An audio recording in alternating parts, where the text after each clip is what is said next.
Sai Satcharitra, Chapter 2. Object of writing the work, incapacity and boldness in the undertaking. Hot discussion. Conferring significant and prophetic title of Hemadpant, necessity of a guru. In the last chapter, the author mentioned in the original Marathi book that he would state the reason that led him to undertake the work and about the persons qualified to read the same and such other points. Now, in this chapter, he narrates the same. In the first chapter, I described Sai Baba's miracle of checking and destroying the cholera epidemic by grinding wheat and throwing the flour on the outskirts of the village. I heard other miracles of Sai Baba to my great delight, and this delight burst forth into this poetic work. I also thought that the description of these miracles of Sai Baba would be interesting and instructive to his devotees and would remove their sins. And so I began to write the sacred life and teachings of Sai Baba. The life of a saint is neither logical nor dialectical. It shows us the true and great path of Brahm Gyan and self-realization. Incapacity and boldness in undertaking the work. Hemadpant thought that he was not a fit person to undertake this work. He said, I do not know the life of my intimate friend, nor do I know my own mind. Then, how can I write the life of a saint or describe the nature of incarnations, which even the Vedas were unable to do? One must be a saint himself before he could know other saints. Otherwise, how can I describe their glory? To write the life of a saint is most difficult. One may as well be able to measure the depth of the seven seas or enclose the sky with cloth trappings. I knew this was the most venturous undertaking which might expose me to ridicule. I, therefore, invoked Sai Baba's grace. the premier poet, saint of Maharashtra, Sri Dhyaneshwar Maharaj, had stated that the Lord loves those who write the lives of saints, and the saints also have their own peculiar method of assigning the services, which are the devotees long for. The saints inspire the work, the devotees become only an indirect cause or an instrument in achieving the end. For instance, in 1700 Shaka year, the poet Mahipat aspired to write the lives of saints. Saints inspired him and got the work done. So also in 1800 Shaka year, Das Guna's service was accepted. The former wrote 4 works: Bhakta Vijaya, Sant Vijaya, Bhakta Lilamrut, and Sant Lilamrut, while the latter wrote 2, Bhakt Lilamrut and Sant Kathamrut, in which the lives of modern saints were described in chapters 31, 32, 33 of the Bhakt Lilamrut, and in chapter 57 of Sant Kathamrut. Life and teachings of Sai Baba are very well depicted. These have been separately published in Sai Leela magazine, number 11 and 12, volume 17. The readers are advised to read these chapters. So also, Sai Baba's wonderful Leelas are described by Mrs. Savitri Bai Raghunath Tendulkar of Bandra in a very small book named Shri Sai Sainath Bhajan Mala. Das Guna Maharaj also has composed various sweet poems of Shri Sai Baba. A devotee named Amidas Bhavani Mehta has also published small stories of Sai Baba in Gujarati. Some number of Sainath Prabha, a magazine published by Dakshina Piksha Sanstha of Shirdi, are also published. Then the question of objection comes in that while so many works regarding Sai Baba are extant, why should this Satcharitra be written? And where is its necessity? The answer is plain and simple. The life of Sai Baba is as wide and deep as the infinite ocean, and all can dive deep into the same and take out precious gems of knowledge and bhakti and distribute them among the aspiring people. The stories, parables, and teaching of Sai Baba are very wonderful. They will give peace and happiness to the people who are afflicted with sorrows and heavily loaded with miseries of this worldly existence, and also bestow knowledge and wisdom, both in worldly and in spiritual domains. If these teachings of Sai Baba, which are as interesting and instructive as the Vedic lore, are listened to and meditated upon, the devotees will get what they long for, namely union with Brahm, mastery in Eightfold Yoga, bliss of meditation, etc. So I thought that I should call these stories that would be my best upasana. This collection would be most delightful to those simple ones whose eyes were not blessed with Sai Baba's darshan. So I set about collecting Sai Baba's teaching and expressions, the outcome of his boundless self-realization. It was Sai Baba who inspired me in this matter.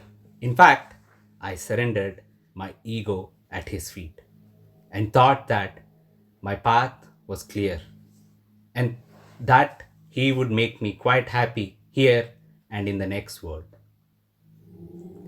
I could not myself ask Baba to give me permission for this work. So I requested Mr. Madhavrao Deshpande alias Shama, Baba's most intimate devotee, to speak to him for me. He pleaded my cause and said to Baba, Baba, this Anna Sahib wishes to write your biography. Don't say that you are a poor fakir and there is no necessity to write it. But if you agree and help him, he will write, or rather, your grace will accomplish this work. Without your consent and blessing, nothing can be done successfully. When Sai Baba heard this request, he was moved and blessed me by giving me his udi and placing his boon bestowing hand on my head. Let him make a collection of stories and experiences. Keep notes and memos. I will help him. He is only an outward instrument. I should write my autobiography myself and satisfy the wishes of my devotees. He should get rid of his ego, surrender it at my feet.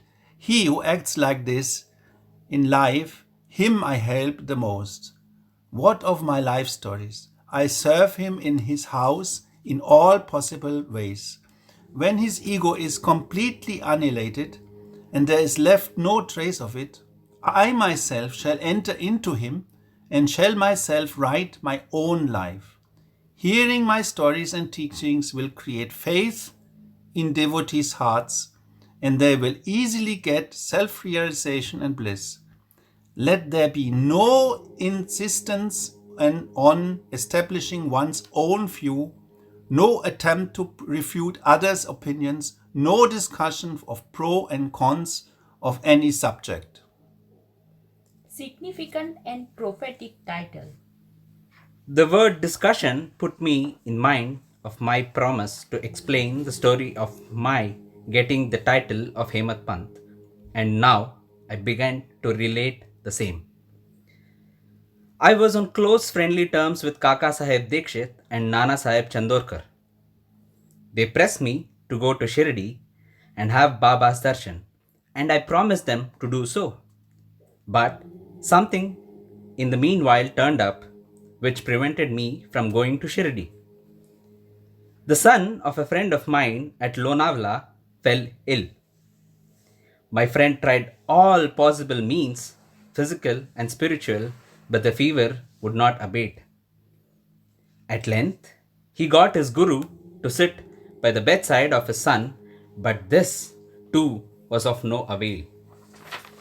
Hearing this, I thought, what was the utility of the guru if he could not save my friend's son? If the guru can't do anything for us, why should I go to Shirdi at all? Thinking this way, I postponed my Shirdi trip. But the inevitable must happen, and it happened in my case as follows. Mr. Nana Sahib Chandorkar, who was a divisional officer, was going on tour to from Thane. He came to Dadar and was waiting for a train bound for Basin. Meanwhile, a Bandra local turned up. He sat in it and came to Bandra and sent for me and took me to task for putting off my Shirdi trip. Nana's argument for my Shirdi trip was convincing and delightful, and so I decided to start for Shirdi the same night. I packed up my luggage and started for Shirdi. I planned to go to Dadar and from there to catch the train for Manmad, and so I booked myself for Dadar and sat in the train. While the train was to start, a Mohammedan came hastily to my compartment and seeing all my paraphernalia asked me where I was bound to. I told him about my plan. He then suggested that I should go straight to Porbandar and not to wait at Dadar as the Manmad mail did not stop at Dadar. If this little miracle or Leela had not happened, I would not have reached Shirdi next day, as settled, and many doubts would have assailed me. But that was not to be. As fortune favored me, I reached Shirdi the next day before 9 or 10 am. Sahib Dikshit was waiting for me there. This was in 1910, when there was only one place, that is Sateswade, for lodging pilgrim devotees. After alighting from the Tonga, I was anxious to have darshan. When the great devotee Tatya Sahib Nulkar returned from the masjid and said that Sai Baba was at the corner of the Wade and that I should first get the preliminary darshan and then, after bath, see him at leisure. Hearing this, I ran and prostrated before Baba, and my joy knew no bounds. I found more than what Nana Chandorkar had told me. All my senses were satisfied, and I forgot my thirst and hunger. The moment I touched Sai Baba's feet, I began a new lease of life. I felt myself much obliged to those who spurred and helped me to get the darshan, and I considered them as my real relatives. I cannot repay their debt. I only remember them and prostrate mentally before them. The peculiarity of Sai Baba's darshan, as I found it, is that by his darshan, our thoughts are changed.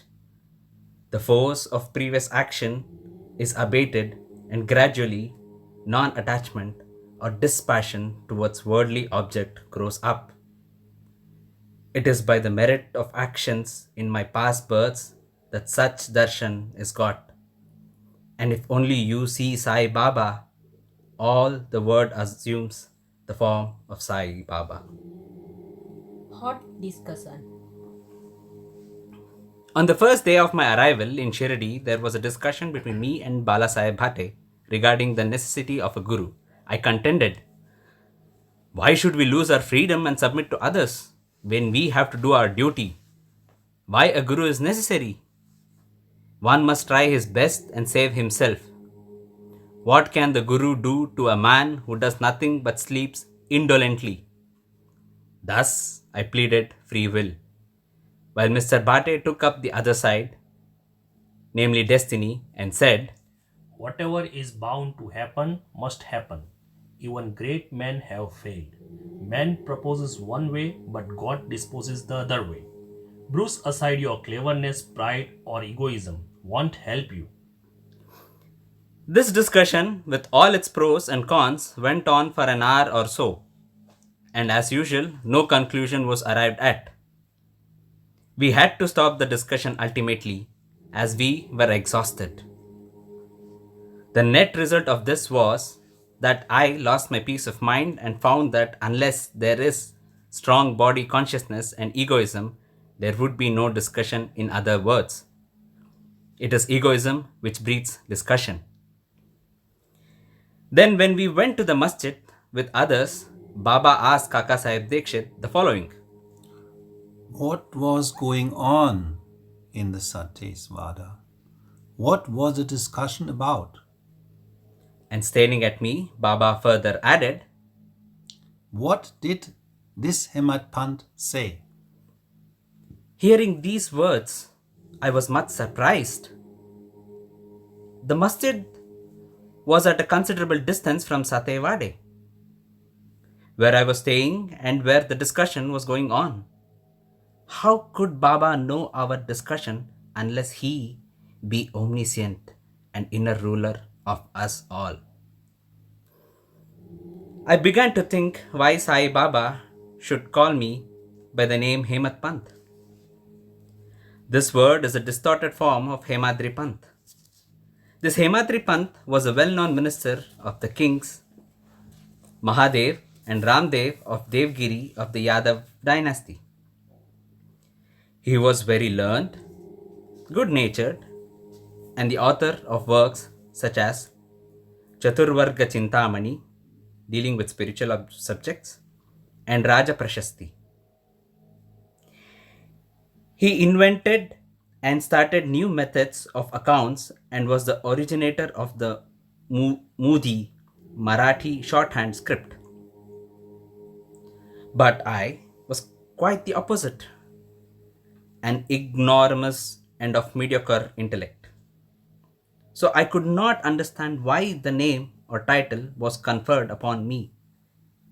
But thinking seriously upon it, I thought that the title was a dart to destroy my ego, so that I should always remain meek and humble. It was also a compliment paid to me for the cleverness in the discussion.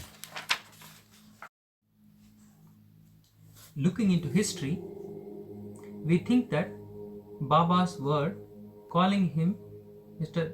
Dablokar by the name Hemant Pad was significant and prophetic, as we find that he looked after the management of the Shri Sansthan very intelligently, kept all the accounts properly, and was also author of such a good work, Shri Sai Satcharitra, which deals with such important and spiritual subjects as dhyan, bhakti, dispassion, self-surrender, and self-realization.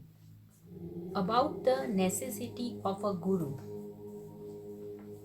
Hemant Pad had left no note, no memo about what Baba said regarding this subject, but Kaka Sahib Dikshit had published his notes regarding this matter. Next day, after Hemant Pad's meeting with Shri Sai Baba, Kaka Sahib went to Baba and asked, Baba, where to go? High up! Where is the way? There are many ways leading there. There's one way from here, Shirdi. Also, the way is difficult. There are tigers, wolves in the jungle on the way. But Baba, what if we take guide with us? Then there's no difficulty. The guide will take you straight to your destination, avoiding wolves, tigers, and ditches. Hemadpant was present on this occasion, and he thought that this was the answer Baba gave to the question whether Guru was necessary. And he, thereupon, took the hint that no discussion whether man is free or bound is of any use in spiritual matters. But on the contrary, real Paramatma is possible only on the result of teaching of the Guru, as is illustrated in the chapters of the original work, in the instance of great avatars like Rama and Krishna, who had to submit themselves to their gurus, Vashishta and Sandipini respectively, for getting self-realization, and that the only virtues necessary for such progress are faith and patience. Bow to Shri Sai. Peace be to all.